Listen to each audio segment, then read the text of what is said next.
Jr., General Secretary of the SMG. It will take place at the headquarters of the Socialist Movement of Ghana on the George Walker Bush Highway, next door to the Noga Hill Hotel in Accra at 4:30 p.m. All comrades and the general public are cordially invited.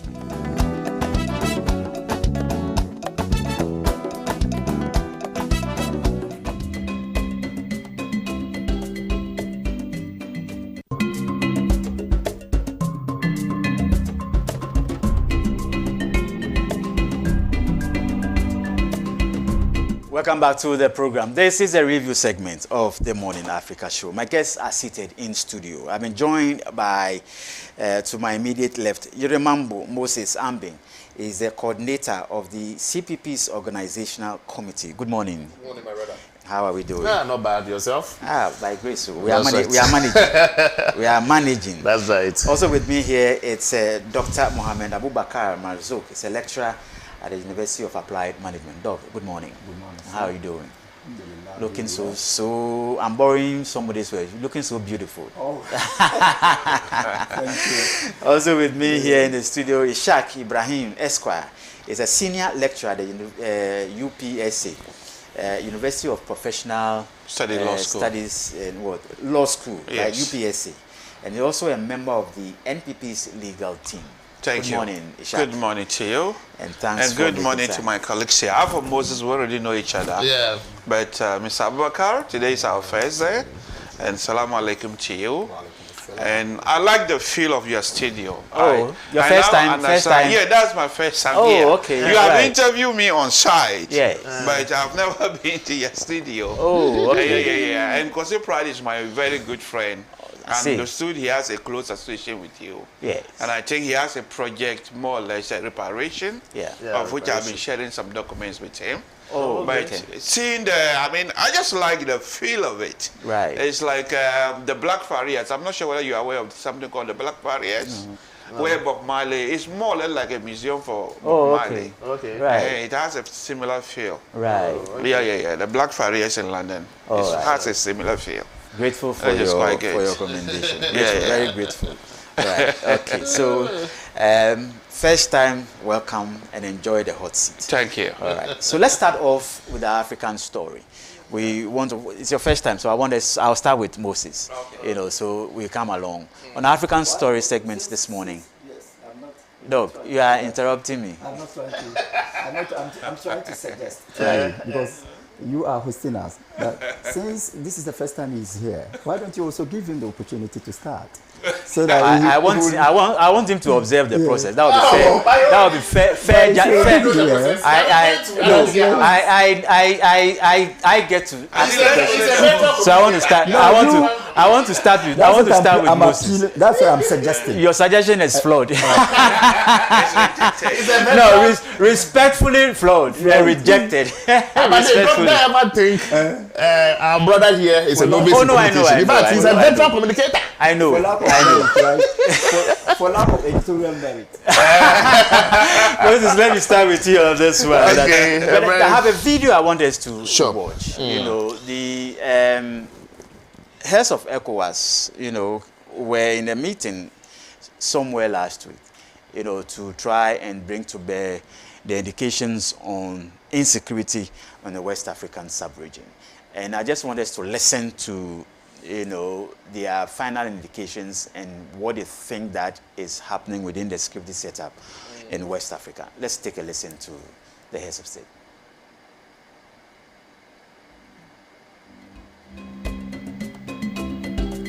Insecurity.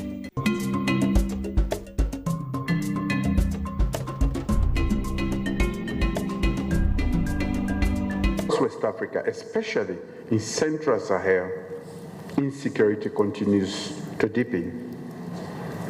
Terrorism has outpaced our collective response. And groups like ISIL, Al-Qaeda, and local affiliates now operate with greater coordination, reach, and brutality. They are no longer testing states. They are actually attempting to dismantle them. This threat cannot be addressed by any one country alone.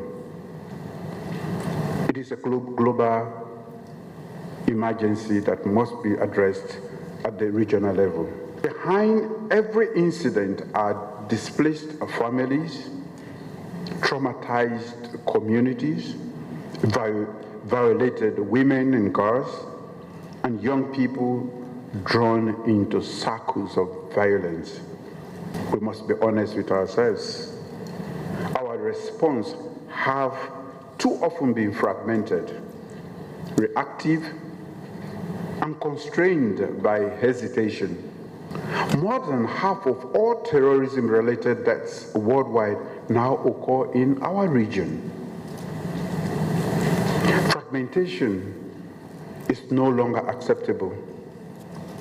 Intelligence sharing, mobility, logistics, and surveillance are essential, not optional. Strengthening regional cooperation is therefore not a choice. It is an imperative for regional and international peace and security. If we act together, we can stabilize our region and protect our sovereignty.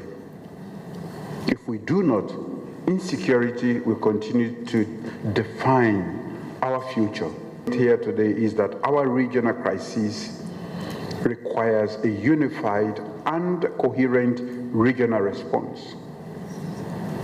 ECOWAS remains indispensable in this regard.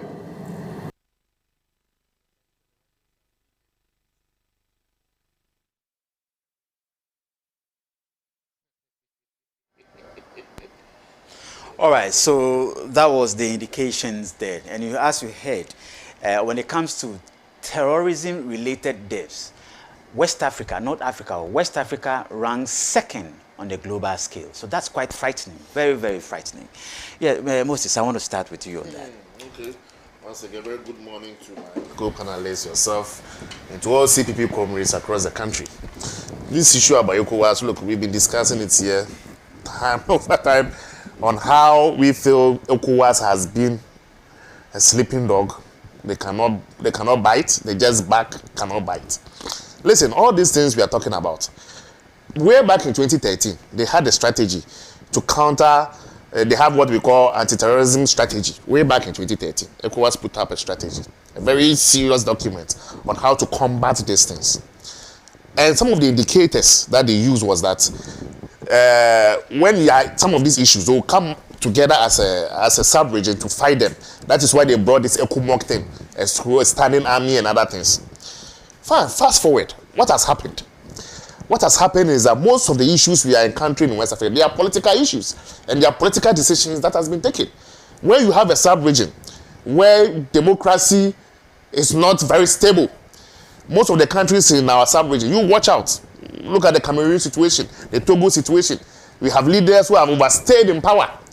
You have situations where people at the blink want to change the constitution, amend the constitution to extend their tenure. These are the issues that are happening in West Africa. And when these indicators are happening, ECOWAS is quiet.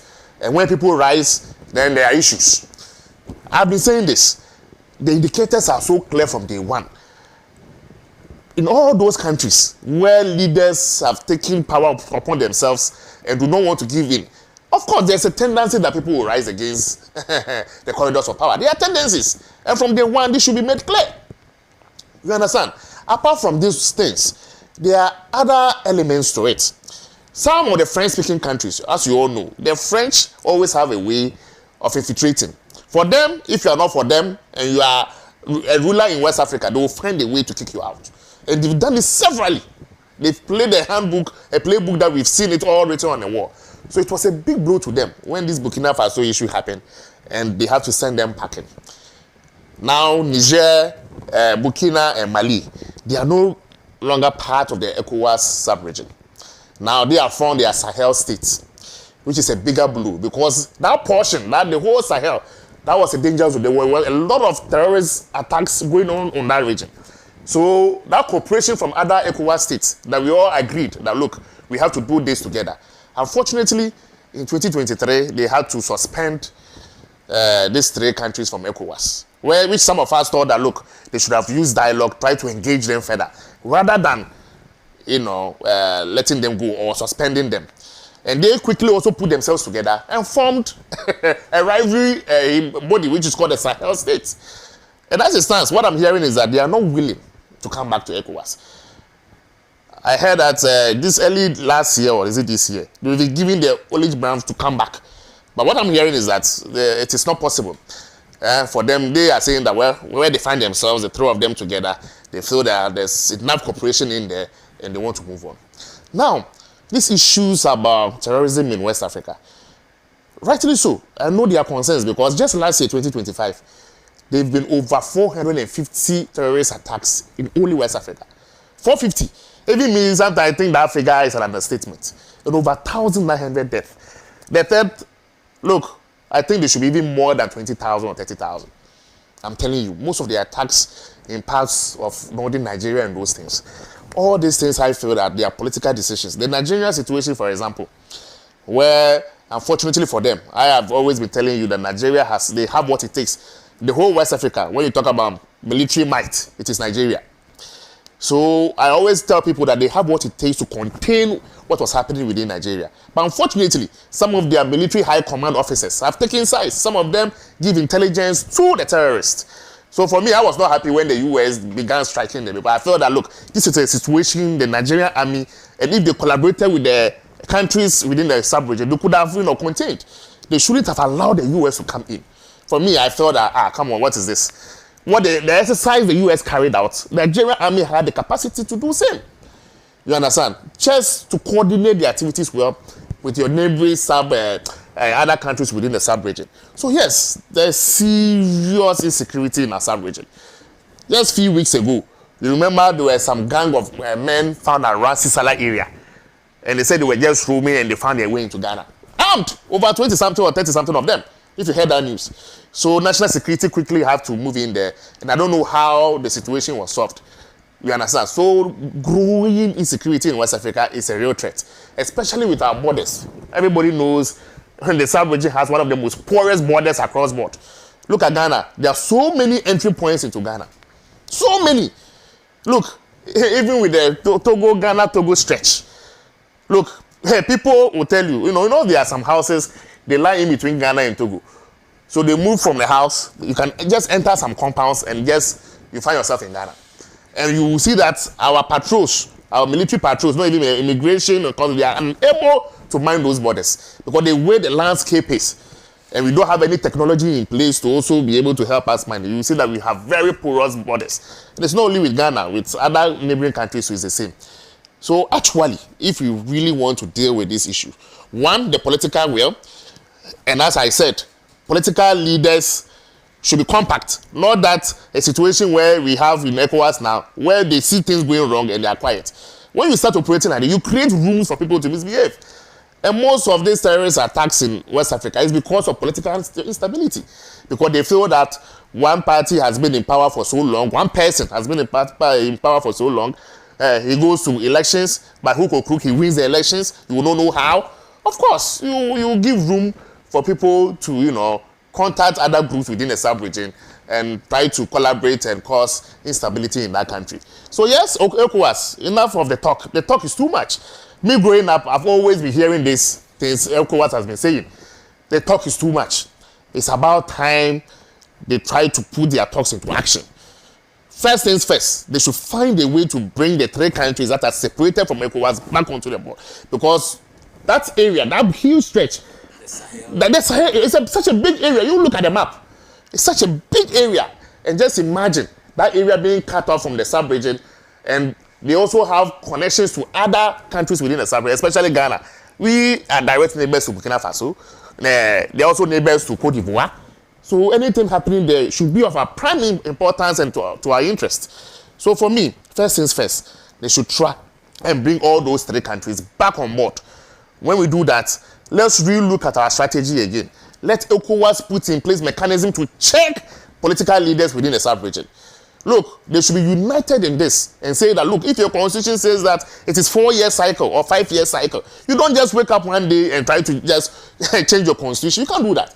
Just like we are in Ghana, then at the tip of 2027 or getting to 2020, Mahama says that he wants to do a constitutional review, or I say constitutional review, do some amendment, and they don't even do it how we did it. You know, in our case, they set up a body, went around the country to amass the views of the people. It will go through processes. But in other countries, what happened in Togo? It went straight to parliament. They had a number, they bulldozed their way. And Yasingbe is now president for life in disguise. He's president for life. You understand? So these are some of the indicators we want ECOWAS should be looking at. When you see this indicator, know that it is a fertile grounds for instability. And you move in quickly. You see? And they should be able to name and shame some of these African leaders. But unfortunately, they are unable to do so. They always come and talk to us when there are attacks and people are trying to take the law into their own hands. So we want action. The talk is too much. How do we address this? Terrorism, you know. And for me, the figures are striking. Not on the African continent. West Africa. Only West Africa. Only West Africa. Those figures is an understatement. I'm telling you, it's more than that. But Good morning to the church. Thanks for the opportunity to be here with my colleagues. It is indeed disheartening that terrorism on the African continent, particularly in West Africa, is traceable to a multiplicity of factors. These factors are internal and external. I'll start with the external factor. I can figure out only one external factor. Oh, no, more than one, but I will just mention maybe one or two. The first external factor is also related to the concept of globalization. Because West Africa does not exist in isolation. It belongs to the community of civilized nations constituting the world. So the first factor is the flawed global order. We all agree that the current global order is flawed. It is symptomatic of supremacism and therefore can be described as a jungle situation where the might can do anything against the right. So it is a matter of might over right, the global order. The supremacism is characterized by the Western imperialism. And today, you and I know that Western imperialism is on the decline. The Western hegemony is on the decline. The overall leader of the Western hegemony, that is America, is on the decline. And because of that, the whole globe, or the global community, becomes very hostile. And that is why the American leadership can, in a state of impunity, decide to invade a whole nation. Do whatever it wants to do. So that kind of hostility translates into other areas of the world. So it is one. Two, I also have every reason to believe that some of the terrorist groups in West Africa are externally sponsored. They get their sponsorship from external forces. The forces of imperialism, the forces of neocolonialism. They still have the ability, you've mentioned that, where the French will kick out any government that does not kneel to its whims and caprices. So it's another factor we must understand. Then we come to the internal factors. The internal factors range from political misgovernance to economic mismanagement. We all understand, I mean, we all know what is happening. Even the kind of democracy we practice in this country is imposed. Tell me, which form of democracy is African-oriented? All of us are conveyor belts of Western democracy. which may not be even suitable, which may not solve our problems. And we all know how politicians have, over the years, misgoverned this country. We all know how economic management has been thrown to the dogs. So, misgovernance produces injustice, and we are told by sages that peace is the legitimate son of justice. So, without justice, you cannot have peace. 2, flawed legal system. Sorry to say that, counsel. Yes, flawed legal system. Justice system systems in some of these African countries are flawed. I mean, they are just meant, they are regime justice systems, not patriotic justice systems. So sometimes, I mean, look, sometimes somebody is angered or is annoyed. Somebody is offended, and the person thinks that going to the police station will not have a solution. The person would rather go and organize a gang. You understand that? So, confidence in the justice system is also a factor. It produces the mentality of insecurity, terrorism. So it's another factor. Then economic mismanagement. Definitely, scholars of anthropology, of sociology, of psychology, of economics, of law agree that there is a link between insecurity and unemployment. Yes, there's a link between insecurity and unemployment. And you agree with me that Africa, particularly the West Africa, is the most youthful part of the world. We are the most youthful part of the world. So when a large chunk of the youth cannot get any employment, even with qualifications, appropriate qualifications, definitely that also can constitute an avenue of insecurity. Right. Sure. Again, we come to the we come to the educational system, our educational system. As an academic, I will tell you that, with all due respect, largely the kind of educational systems we run on the continent of Africa can only be described as a tribute to unemployment, because there is a gap between the academia and industry. So we need to decolonize our curricula and design an effective educational system that will be responsive to the contemporary needs of Africa and secure the future of the continent on the job market. And that brings to the fore the importance of bridging the gap between what is taught in the classroom and what is practiced in the industry. I think that can also help to enhance employment and reduce insecurity. But one thing holds a key to all that I have mentioned, and that is what you have already mentioned, the political will. If there is no political will, we can do all the talk. We may not be able to walk the talk. So I am appealing to African governments to try as much as possible to, one, understand the source of the problem. Two, find a solution to it. And the finding of the solution, especially to the insecurity, is what? Terrorism. Who are the sponsors of terrorism?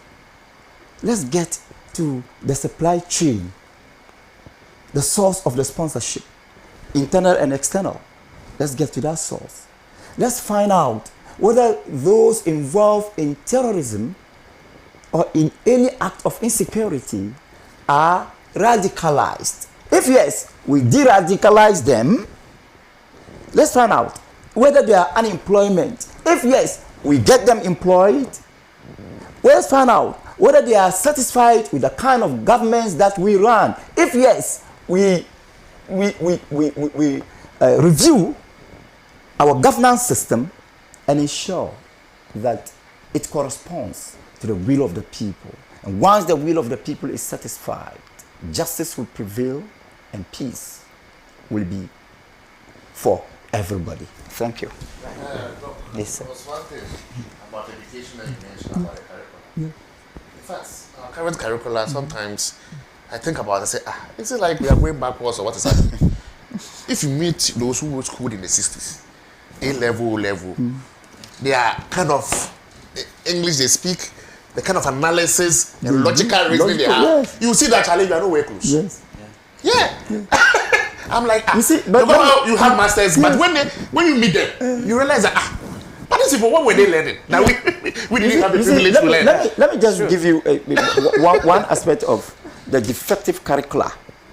Is the curricula of the various programs. You know, the plural is curricula, the singular is curriculum, yeah, okay. But you can also use curriculums. Oh, okay. Yes. So curriculums and curricula are both a plural version of curriculum. Okay. All right. So one of the defective aspects of the curriculum,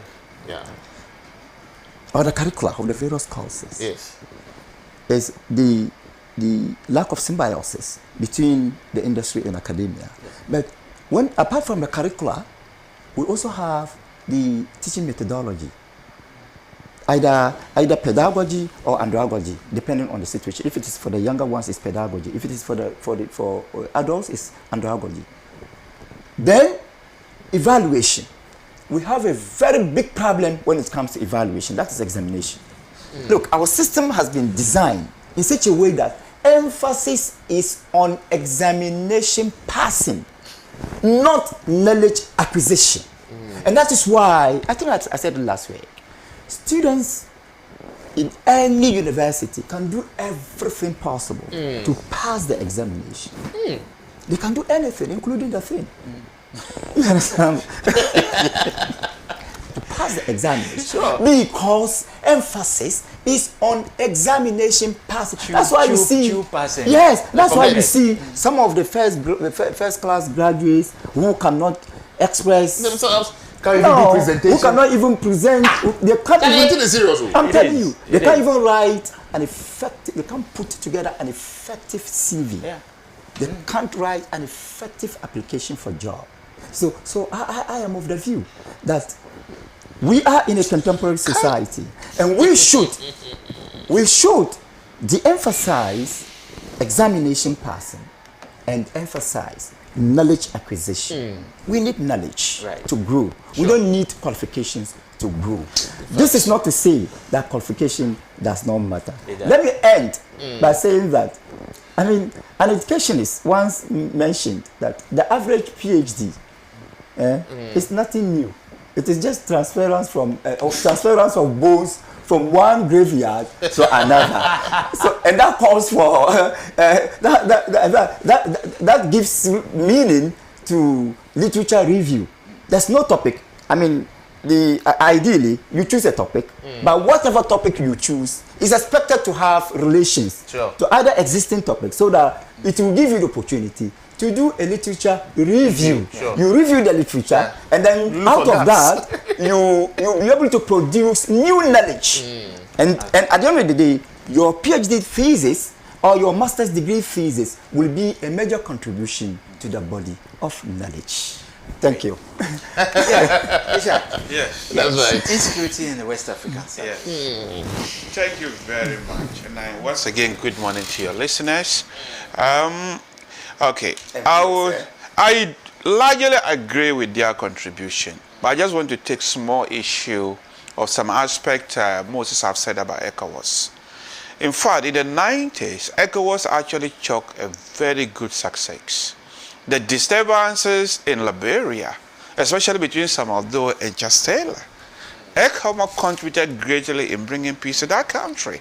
And I remember the late 90s as well, when Fodi Sanko, under the RUF, Revolutionary United Front, attacked Freetown and removed the then Ahmed Tijan Kaba of late memory. It was ECOWAS and ECOMOG that went to Sierra Leone And they were able to restore the presidency of Ahmed Kaba.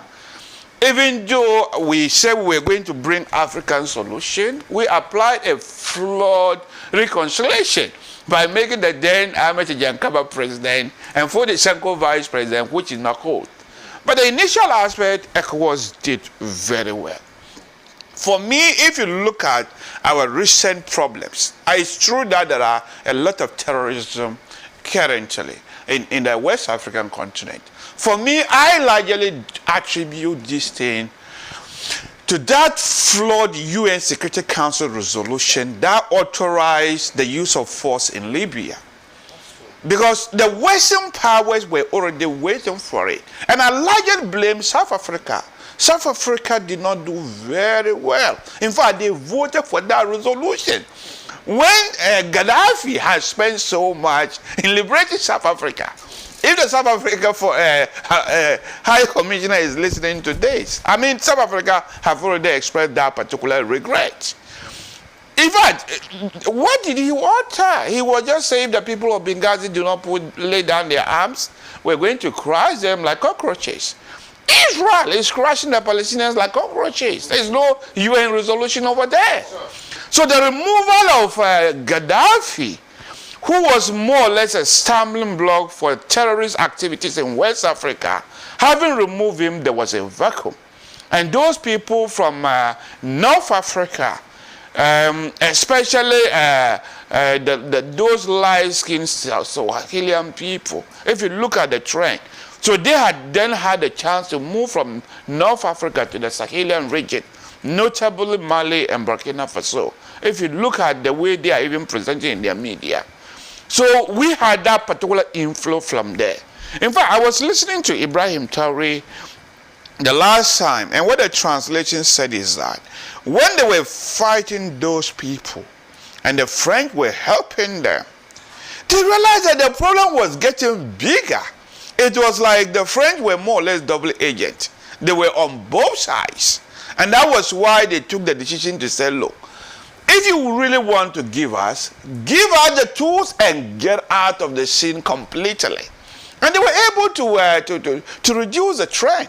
In fact, last year I had the opportunity of going around Burkina Faso a bit. I think it's relatively calm now. Because I was able to go to a village called Puchinga, Fadinguruma, Bobo de Lasso, and Bonfara, where my wife comes from. So over there is becoming better. And you said they should come together. ECOWAS, so that's where I have problem with ECOWAS again. The reason why they left out, it was like the French were trying to use Nigeria to enforce that flawed provision in the ECOWAS treaty about restoring democracy. What are you restoring? President Bazoum is on base, he lose control. They had already given the French notice to quit, and the French said no. The military government have no authority, they are not the legitimate rulers. We are waiting for President Bazoum to give us the order. And if you study Kelsian theory, Kelsian theory of de facto government, I mean, the guy lose complete control. The ground now would have shifted to the new military rulers. So what are you talking about? So we shouldn't allow ourselves to be used by colonial masters continuously. By all means, we live in an interconnected world. But give our tools and stay out. And for me, if our African leaders are listening, maybe we need to avert our mind to this. If you look at the Second World War, they call it Second World War. They call it World War simply because the colonial masters or the superpowers, some of them fought the war elsewhere. For example, the Germans and the British, they fought in North Africa among themselves. It wasn't the Africans who were really part of it, apart from those that were drafted into over there. So for me, what I would urge our African leaders is that the military bases that are springing up across Africa, we have to be very careful. America has got more bases. The Russians are beginning to come in and get bases. The Chinese are already having some few bases. I understand they have a small base in Djibouti.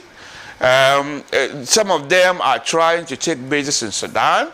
Ghana, they have interest. Nigeria, they have interest. I remember one of the reasons why the Nigerian Boko Haram problem persists. They have sought help from the United States. The United States said, we will help you, provided you give us a base in Nigeria. That was when President Buhari rejected it. And I think they are still trying to have a base. Why am I saying those things? I'm warning us that we pray there will not be a third world war. But the way the world is going, my friend here Mr. Abubakar have already warned us. We strongly believe it's like America is on the downhill, and they are not going to go without a fight. And as the bases spring up here, the Chinese bases are springing up here, the Russian bases are springing up here. If, God forbid, there is a third world war, some of the war is going to be fought in the African continent, of which there will be more casualties, worse than what terrorism is already doing to us. Because I believe the terrorism we are having here is something we are inheriting from the West. They are creating the problems in our continent. This is why recently an expert contacted me whether I could help with research about BRICS. For me, what Nkrumah and Co did about non-aligned movement, I think Africa generally, we should toe that particular line. Ghana cannot go it alone. They were asking me a question whether Ghana should move to BRICS. And my warning is that if you join the BRICS, you don't take time, they will cause more trouble for us. But we can do it collectively as African continent. All of us, neutral, we're going to benefit from both sides. We don't have a camp. Whoever presents us with good terms, that is our camp, rather than taking sides. Because if you take sides, there will be some bigger issues.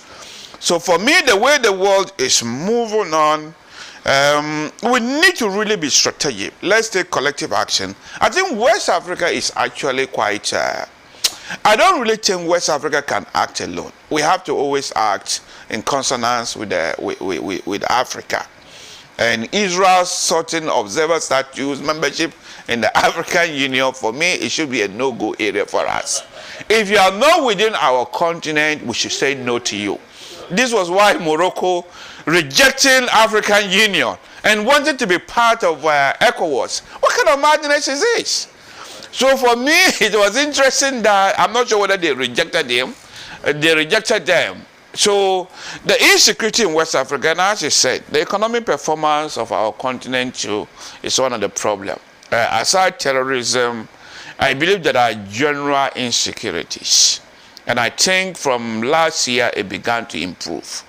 I remember 2 years ago, I was in Walwale, and I went to a mobile money vendor to pick up mobile money. And he temporarily vanished. And after some time, he came around. And I said, we saw you, but when we parked our car, we were about to come, you just left. He said he's scared for his life. The robbers have attacked on few occasions. And whenever he sees some strange armored car, he's a bit scared. So we took money from him. You won't believe it. A month later, I heard he was killed by armed robbers. They actually robbed him and took the money. And up to now, they have not been able to resolve that particular aspect. So the general insecurity, we need to deal with it. And the way we deal with it, youth unemployment need to be tackled seriously. Because if you have somebody who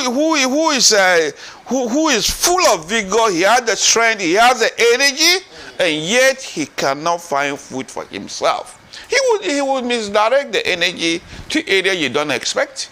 And that is why some of the youth directed to armed robbery, and unfortunately our women is also directed into prostitution.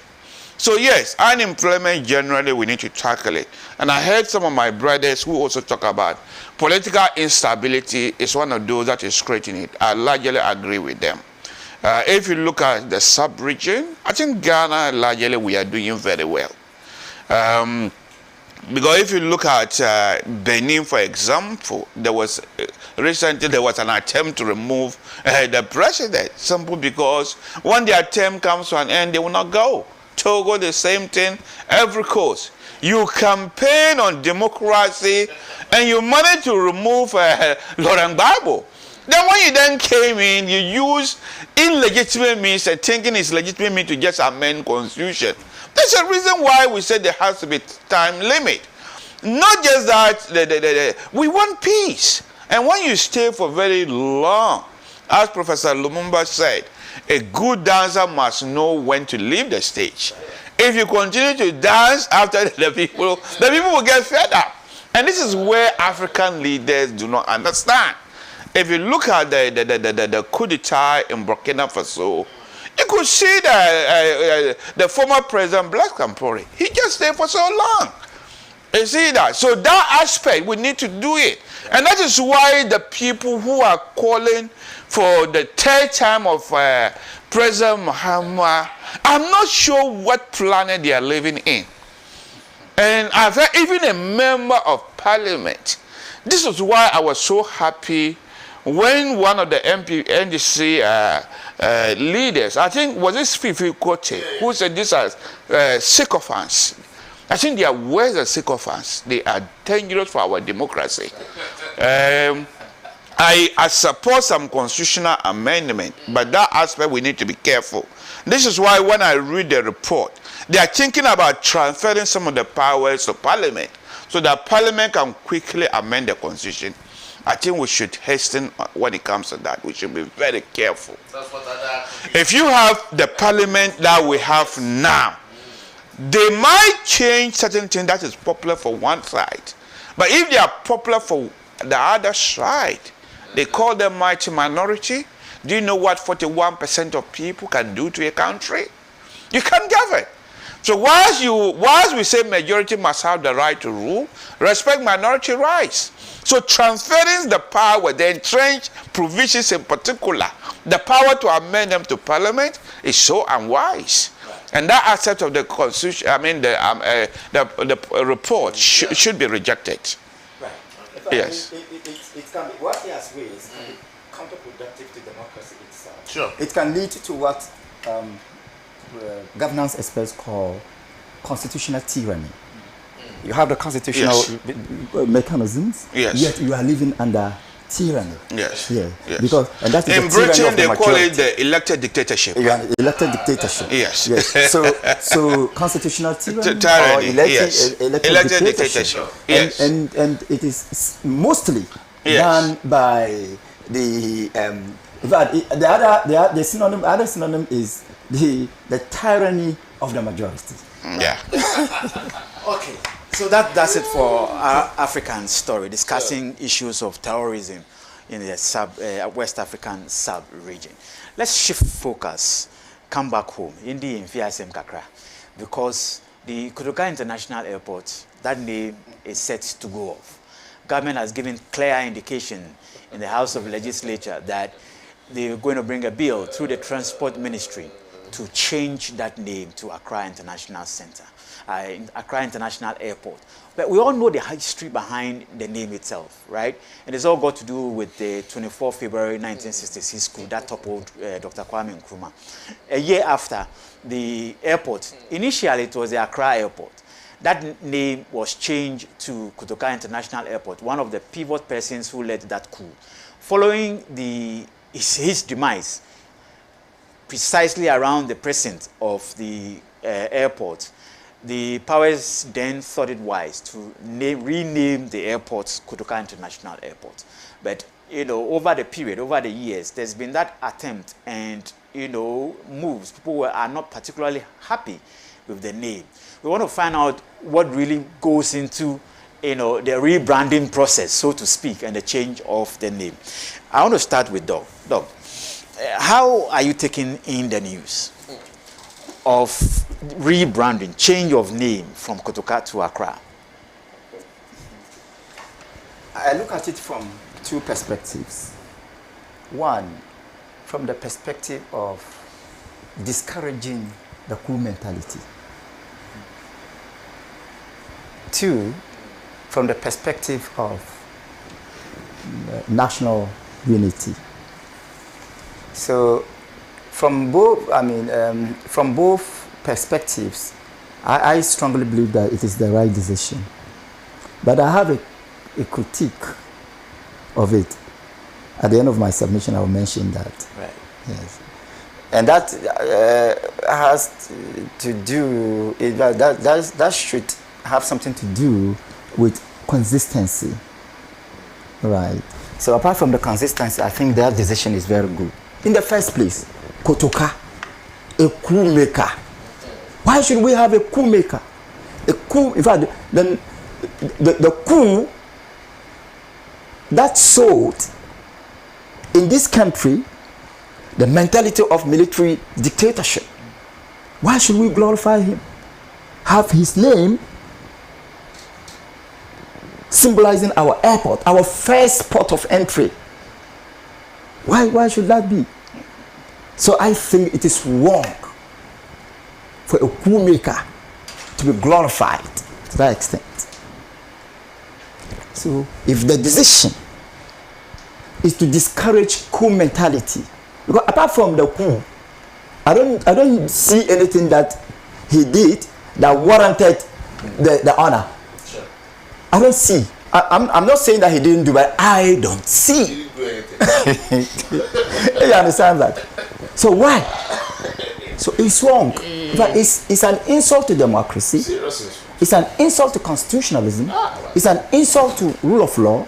It's an insult to our identity as lovers of human rights.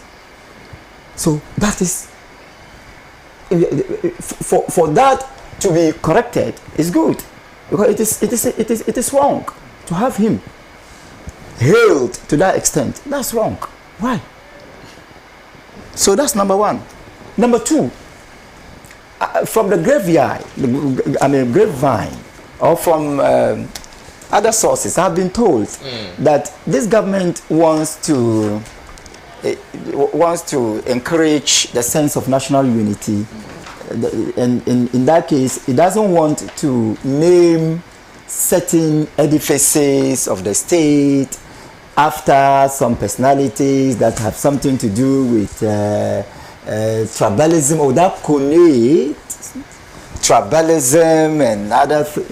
Well, that's what I have heard. If that is the case, it's good. It's very, very good. I love it. And that's why, Tamale International Airport. Tamale International Airport was changed by NPP to Yakubu Tali International Airport, which was good for me. In fact, I love it because Yakubu Tali is one of the icons of politics, one of the icons of politics from the northern region. Yakubu Tali, Tolana Yakubu Tali was the running mate to Victor Usu in the third Republican elections. That is during the Popular Front Party, am I right? Yes. Popular Front Party. He was a leading figure of the MPP-1, Northern People's Party. At the time, that was in 1954. At the time, formation of political parties on religious and ethnic lines, yes, was allowed. Yeah.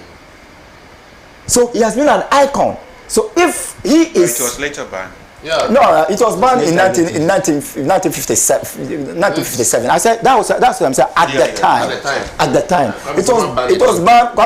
It was banned in 1957 after independence. And you guys have the act, the Discrimination Act, the Discrimination Act of 1958 that came to ban, because Kwame Nkrumah in his wisdom saw that such a culture would rather lead to national disintegration, not national integration. That was why it was banned. So 1957. In fact, that ban was very beneficial to the UP.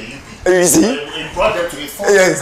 So and after the ban, the political parties, the Virdashin, with the guns, the Airways, the Northern People's Party, and then Islam.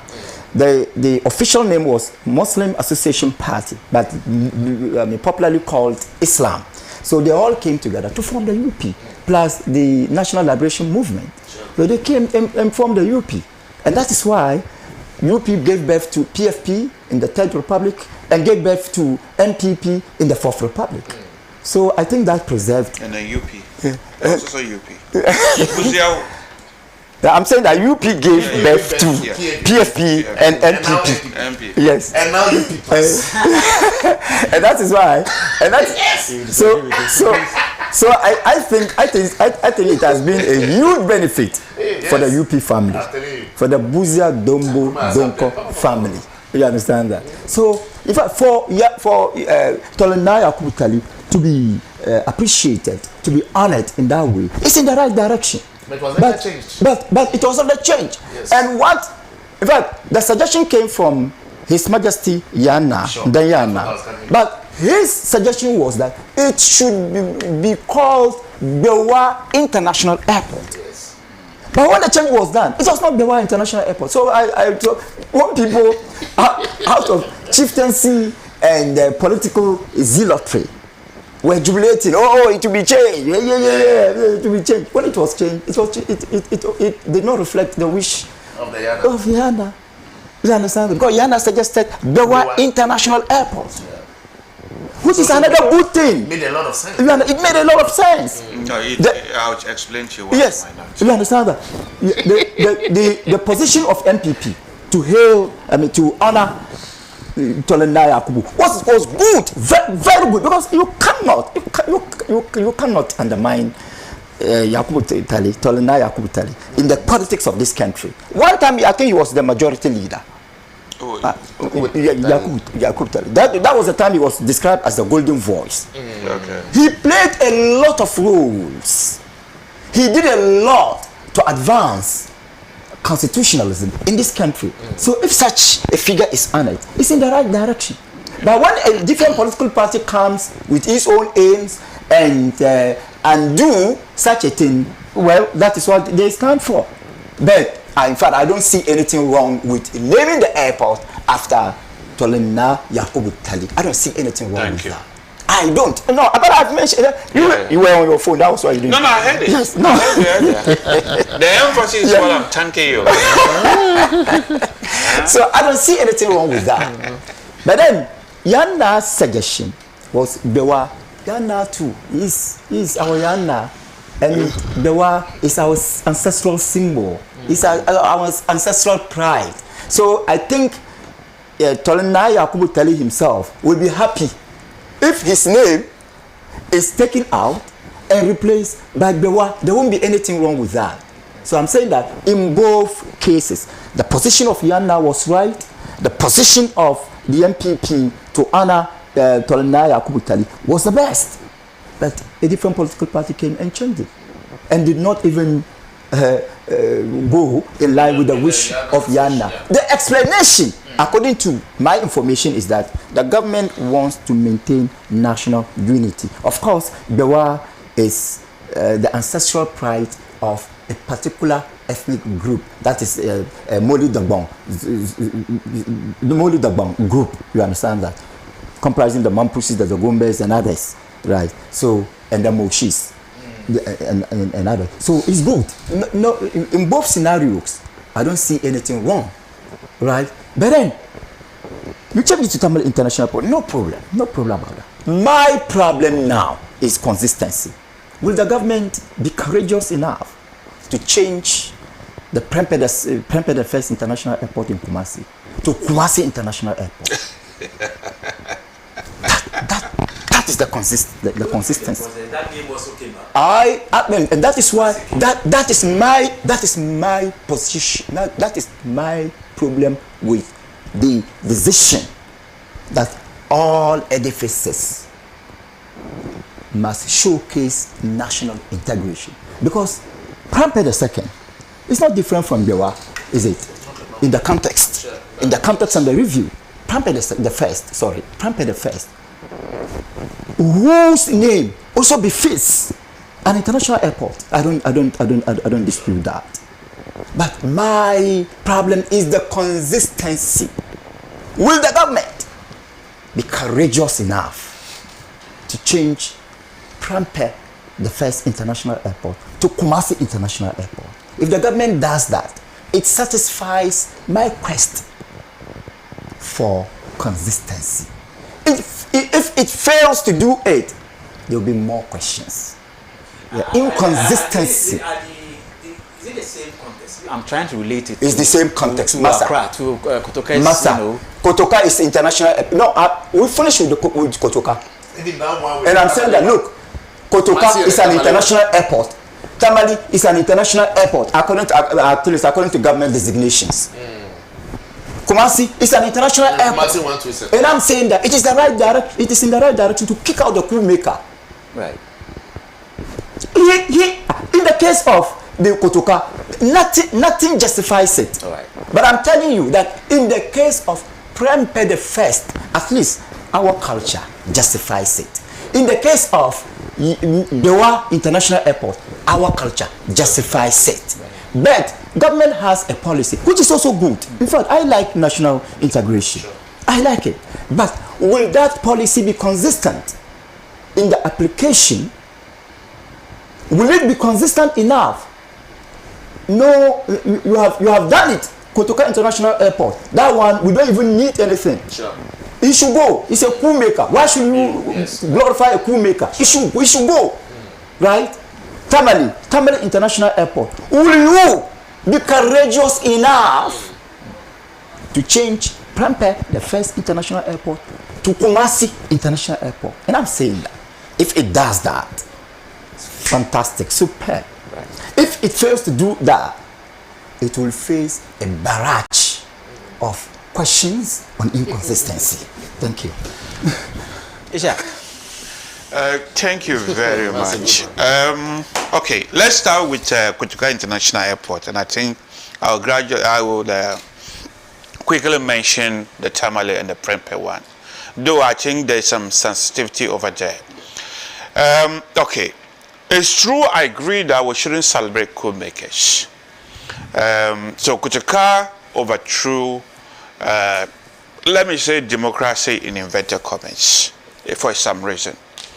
I remember 1998. If you say, I want you to explain yourself. That's what I'm trying to explain. Right. I'm going there. Please allow him. 1998, I attended a public lecture at the University of Ghana by Professor Ali Mazuri.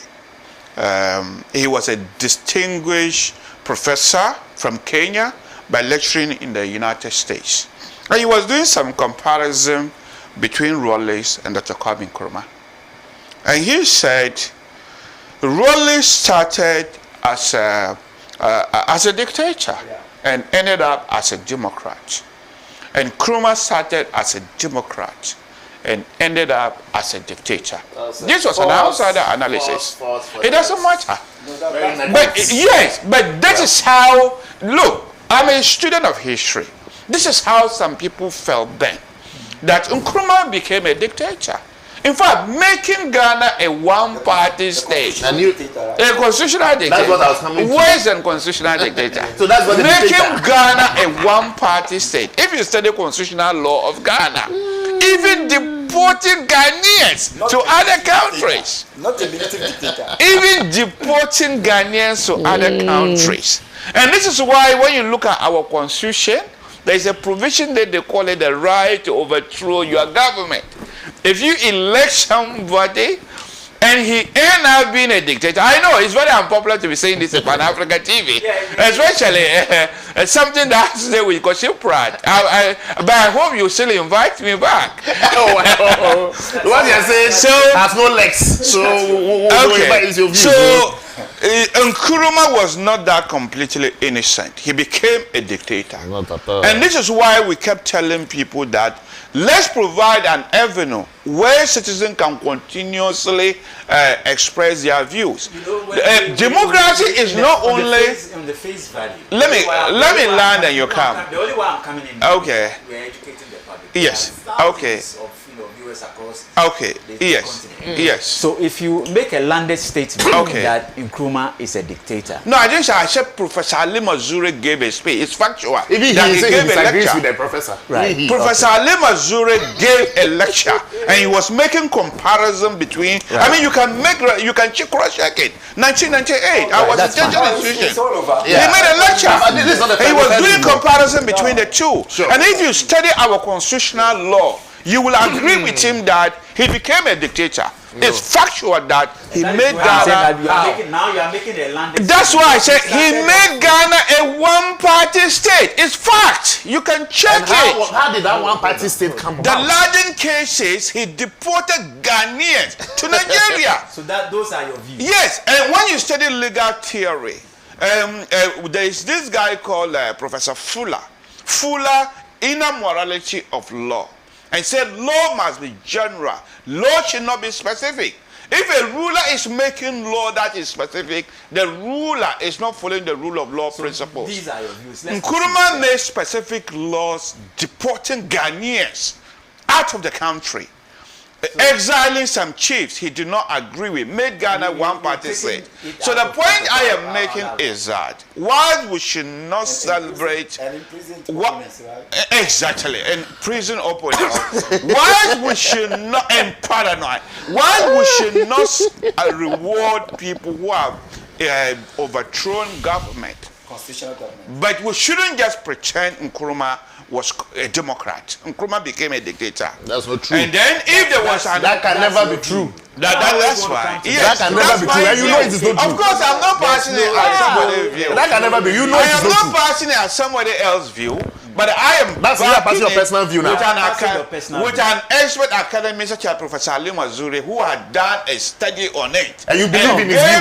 A private lecture in Ghana. And he wasn't challenged. You had stated that you hold the different view, right? Yes. To that. And true. Now you are making landed states. So that's what I'm asking you. Are these your views as well? These are my... I agree with an academic who had you didn't agree initially. You didn't agree initially. I think you're trying to confuse the view. No, I'm not. I have made it clear that Professor Lumazure said those things. And when you study Ghana constitutional law, especially right, so the subject matter is going on Nkrumah. Let's proceed. On the human rights law aspect, you have seen that he did a lot of terrible things. Okay, and then another point. So why we should not do it? But what I want to do is that I welcome the airport to be named after Accra International Airport. But what they should do is they should achieve consensus with the MPP and other minority parties so that we don't confuse the international communities. If we do it without proper consultation, so that we all agree to it, for me, I don't see anything wrong with it. But if you don't agree to it, then I'm coming to check in Heathrow Airport or City Airport or Chicago Airport. And today it is Kotoka International Airport. The next day it became Accra International Airport. Then the second day it became Abekari International Airport because there was no consensus. Somebody too had changed it to something else. That's what that was confusing the international community. So let's get that particular thing right. For the Tamale International Airport, I think the best would be to leave it as Yakubu Tale International Airport. They said a nation that does not honor his heroes is not worth dying for. It is not, it is a fact that the guy has contributed massively toward the development of the North. Do you understand that? It doesn't matter that he was much more associated with the MPP. But that was, by then, that was predominantly what the people in that part of the world have chosen. We could name it after him. If you are not sure why they did that. I'm for the Bewa, even though I'm part of the Bewa fraternity, I'm a Mamprisi by tribe, and I have a bit of the Gomba as well. Changing it to Bewa could have brought some few controversies. Because once the Bewa family dominates that area, there are minority, I don't want to say minority, but as far as the Bewa family is concerned, there are, the Gonjes are minority, there are Kokumbes. No, if you put the Bewa family together, the Gombes, Nanumbes, Mamprose, okay, there are others. There are others. So it might not communicate very well. Especially the way the Gombe begin to brand themselves by calling where the Yana is Bewa Palace. that can also give some miscommunication because they wouldn't know that the war belongs to these three groups. It's just that the government tried to brand their palace by calling it the Bewa Palace. Even though the Mamprus sells themselves as the first son of the Bewa. They are. Well, I said, some of the government disagree with it. That's why I'm putting it that way. So if you put it that, so that is why some people might have said that. If you reject the Yana call for it to be named as Bewa, then you allow somewhere to be called Prempeh, then there might be a problem. But I think there is still, in law, we have the difference between omission and commission. Whilst omission might not seem to be a serious thing, commission might be. So you can see that the Tamale International, it has never been called Bewa International Airport. So if somebody suggests that call it Bewa International Airport and you fail to do that, it's not the same thing as something that has already been named as Prempeh International Airport. And you are now taking it away. I think that was where you were asking that question, whether the two are the same. They are not the same. Because one is Tamale International Airport. It has never been called Bewa International Airport. And one is Prempeh. So if you are taking the Prempeh away, it's different from somebody calling for naming Bewa International Airport and you fail to do that. Okay. So I am sure, I suggest that the government should not anger Ashantis. And if that is what they choose to do, I mean, it is for them to resolve it. I don't have problem in calling it Kumasi International Airport. But they have to look at the sensitivity involved in changing it from Prempeh to Kumasi International Airport. Instead of, as you said, instead of it bringing unity, it might actually bring disunity. So that sensitivity, they need to look into it. Yeah. So we all agree. We all agree that sensitivity, and that is why even from the initial stage, consider the sensitivity. Okay, sure. You understand? Sure, that's number one. Number two, okay, going by your argument. Okay.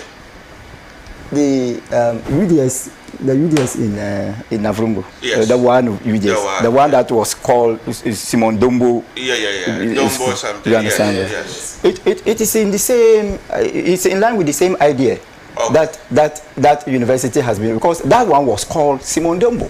Okay. It was called and it has been reverted. What about that? Okay, so that's an issue.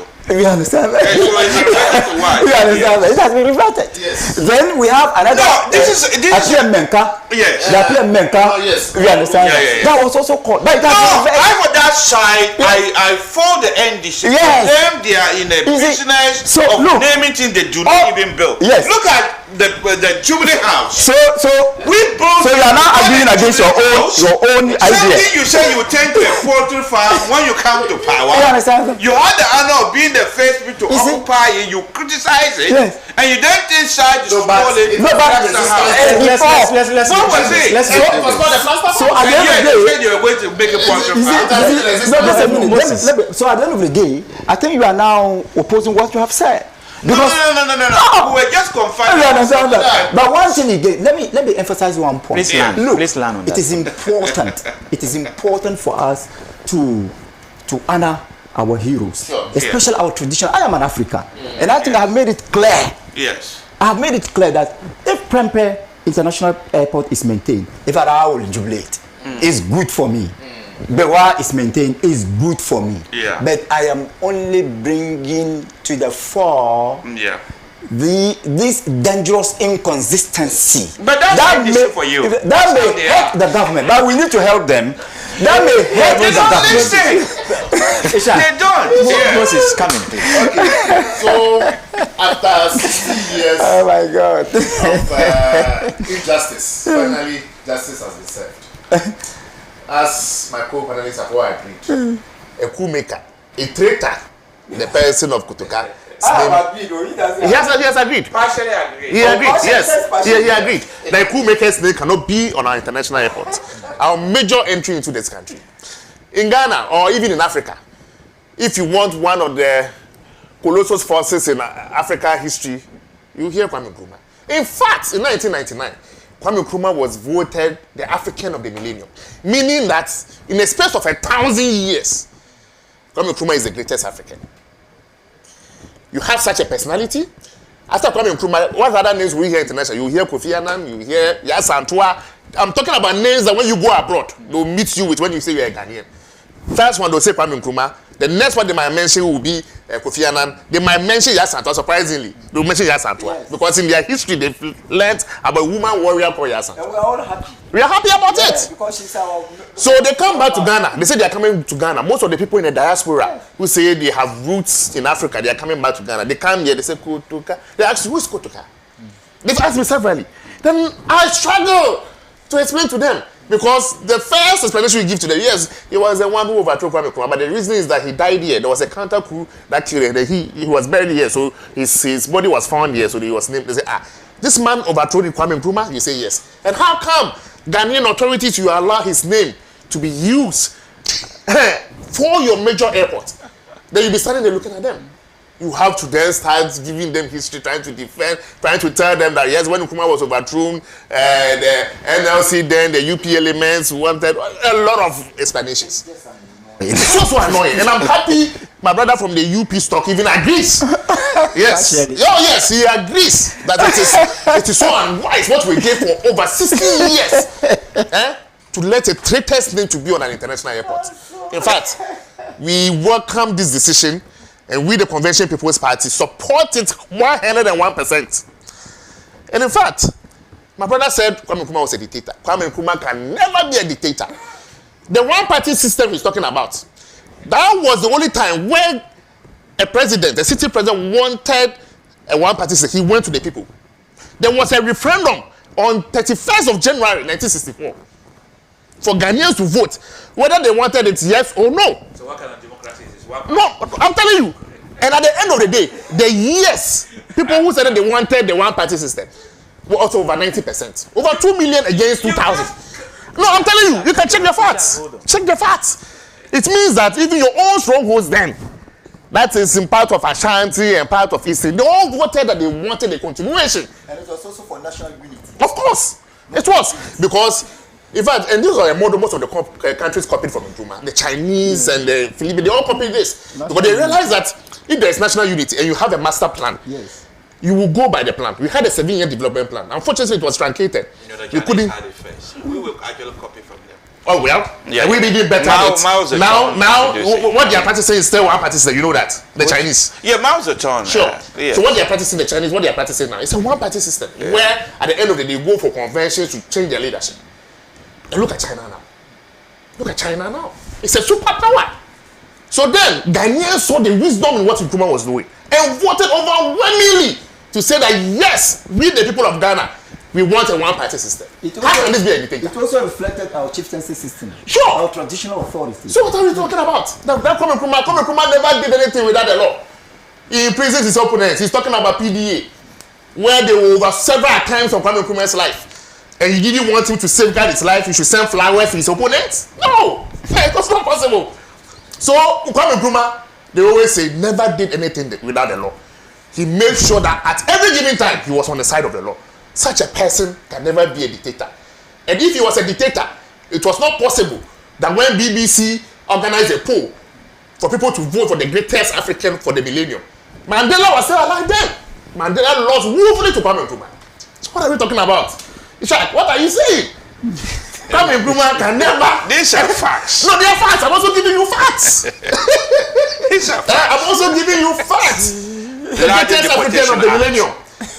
You understand? So now, I'm happy this move has been initiated. Surely to go through Parliament smoothly. We'll be at the lobby sometime to support this motion. Surely, and we know it will go smoothly. The name will have to be changed and reverted back to the normal name. Even during Kwame Nkrumah's tenure, it was Accra International Airport. We are not even saying that give the name to Kwame Nkrumah. Even if you give the name to it, is deservingly so. But we are not saying so. You revert the name back to the original name, Accra International Airport. When you were talking about continuity, yes, you know, you see, consistency. When this issue came up about 2 years ago, somebody suggested that we should change the name to Kina Taki something that is in a Ghana land. Yeah, which is because we were taking inspiration from what has happened in the northern region and what was happening in the Ashanti region. Sure. So they said, okay, if that is so, then what don't you also name it after one of our great kings in the Ghana land? That is good. Yes, they mentioned the name. But you see, as government said, they want national unity. So it should reflect everywhere. So if you are reverting back to Accra, You see, though it is very sensitive, as we said, it's very difficult. I don't know how they're going to make the Kumasi Traditional Council to talk about this issue. It's a very sensitive issue. Very sensitive. So they have to tread carefully on it. But the name reverting back to Accra International Airport, I think it's in the right direction. And everybody that loves democracy should celebrate this win. Because all what we are saying is that we do not support the glory of coup makers. The 1966 coup was wrong.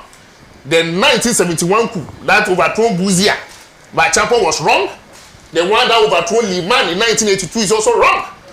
So all coup d'etats are wrong. So don't put anything in inverted comments. No. All that I summarized in 1966 was a necessary evil.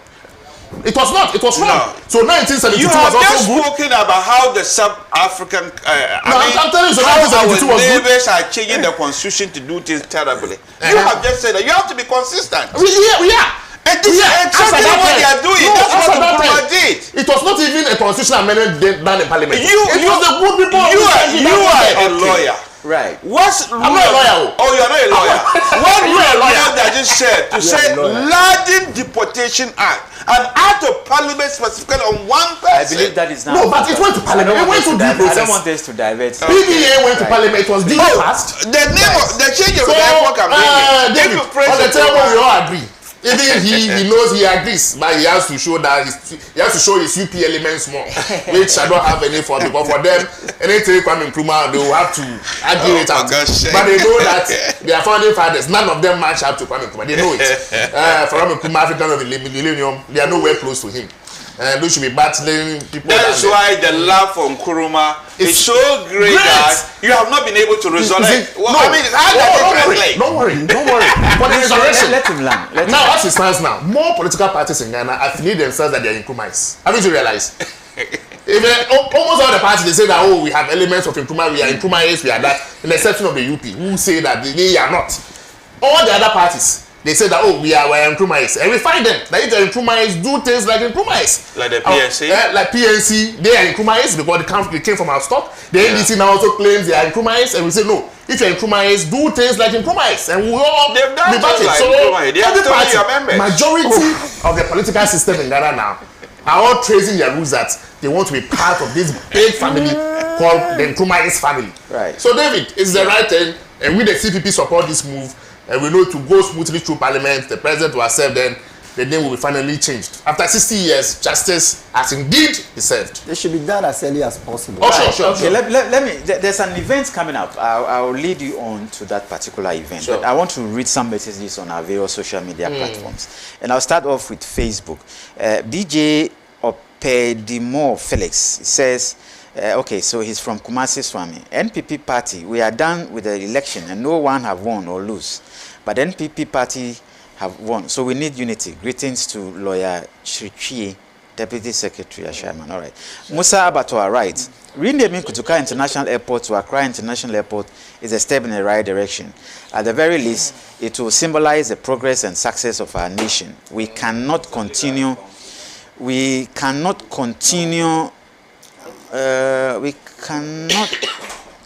if we were named after Dr. Kwame Nkrumah, it would be highly commendable because he led Ghana to independence and served as our first president. He truly deserves such national recognition.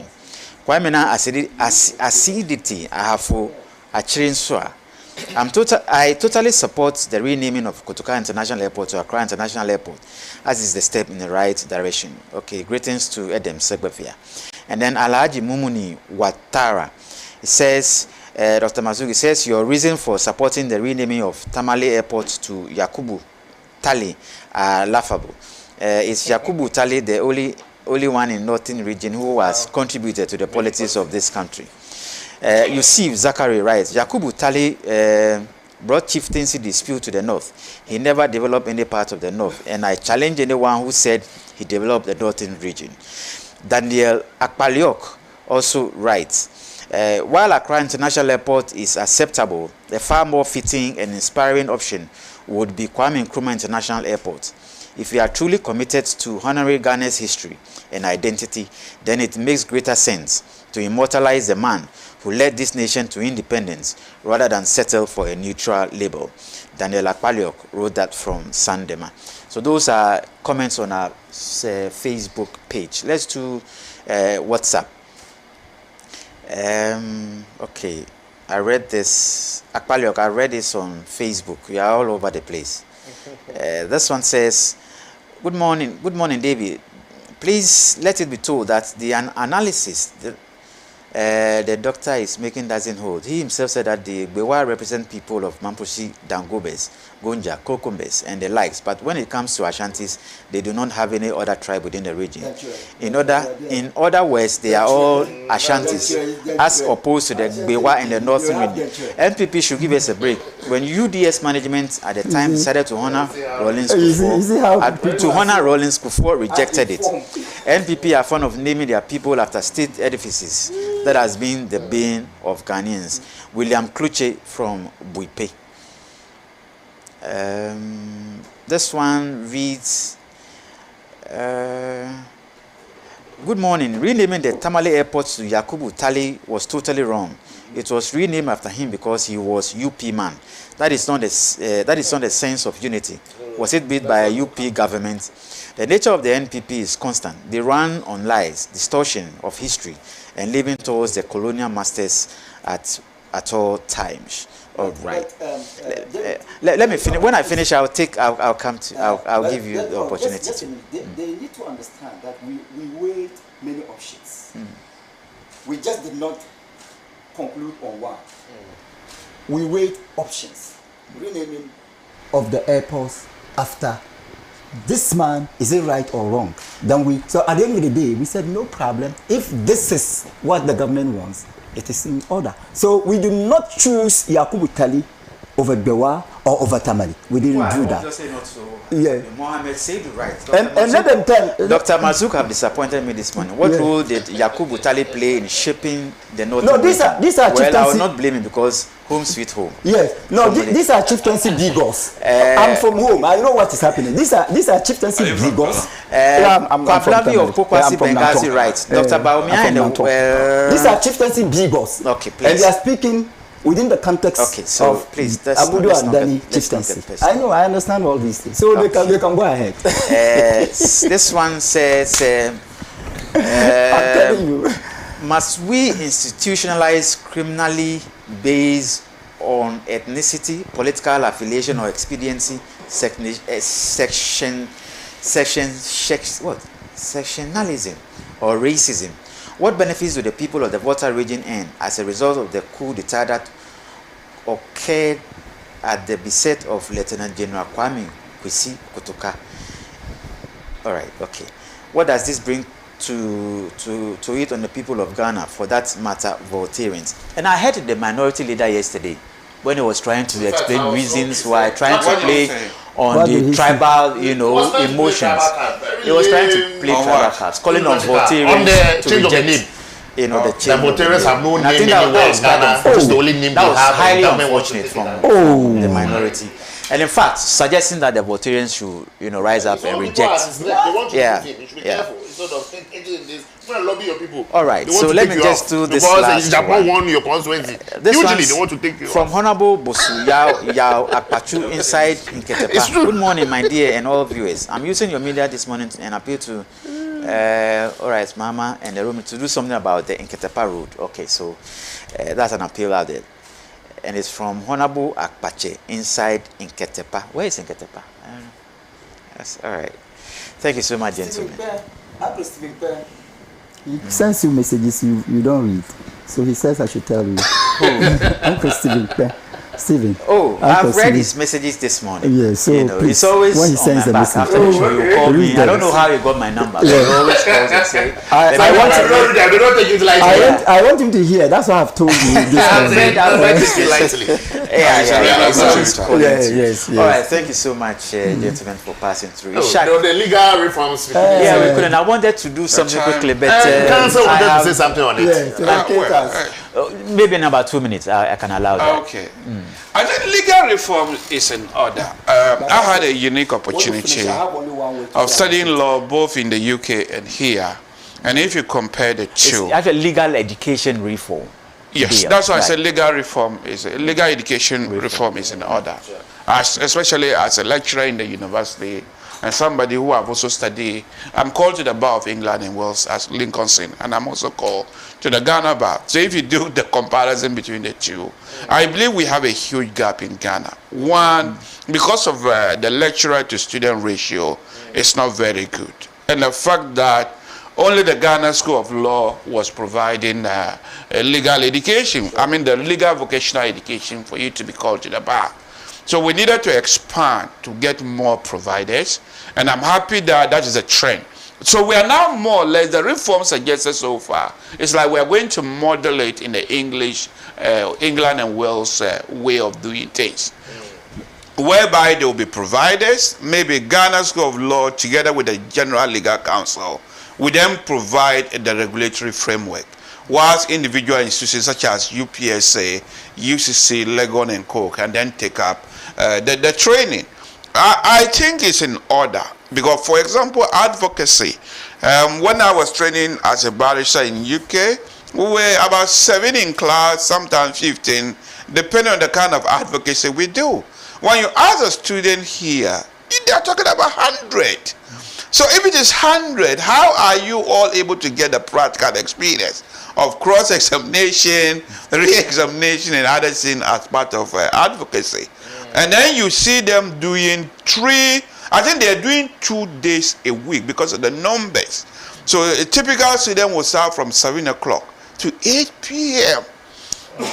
So it's like intense training of 2 days. Wow. I think there is a problem over there.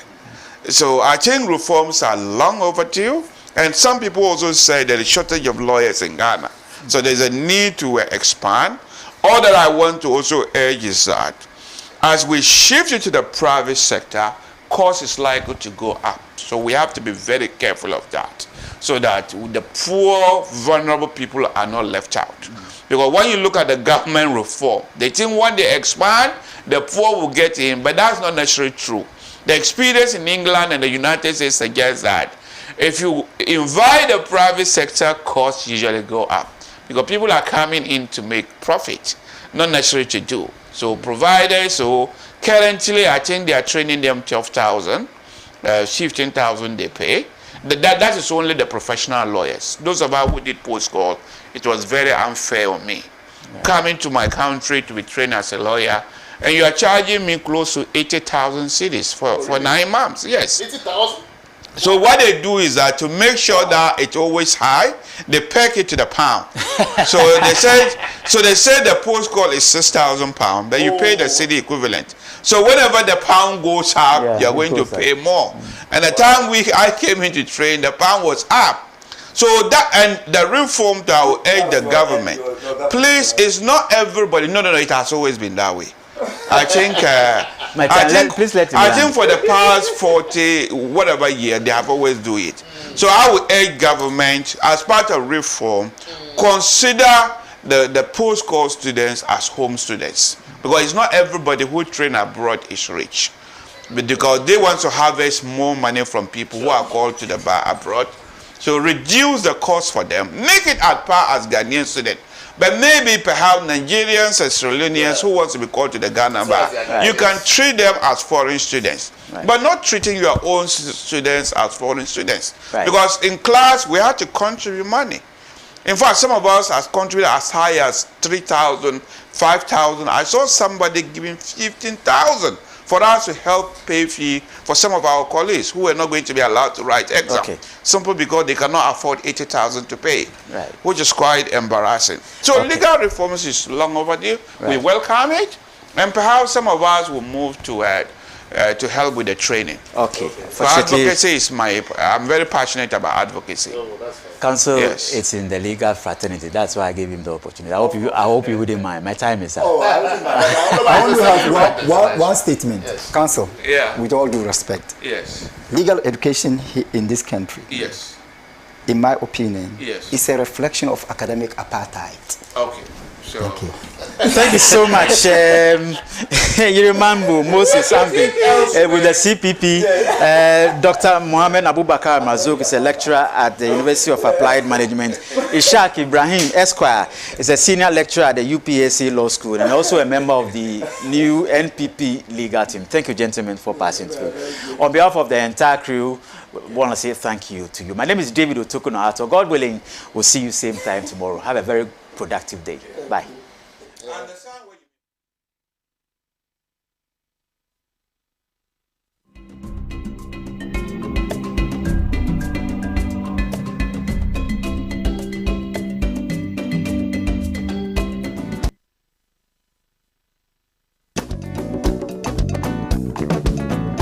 Ghana's Day of Shame is here again, and the Socialist Movement of Ghana will be marking it with a public forum